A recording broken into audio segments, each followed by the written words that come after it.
Yan. Magluluto na naman tayo ngayon. At ang aking menu for dinner is mag-mince steamed minced pork. Nanilagyan ko siya ng salted egg. Tapos mushroom. Yan. Then, ang ating syempre vegetable. Ayan. I-stir fry lang natin siya sa garlic. Then, naka-ready na yung ating boiling oil. Parang naparami yata yung aking water. Bawasan ko. Then, ito yung ating fried fish.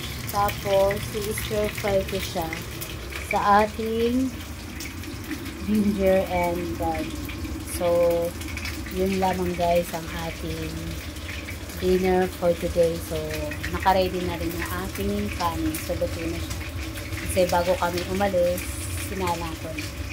So, buwasan natin yung ating water. Parang napadami yata yung ating water. Yun lamang guys. Salamat sa panonood.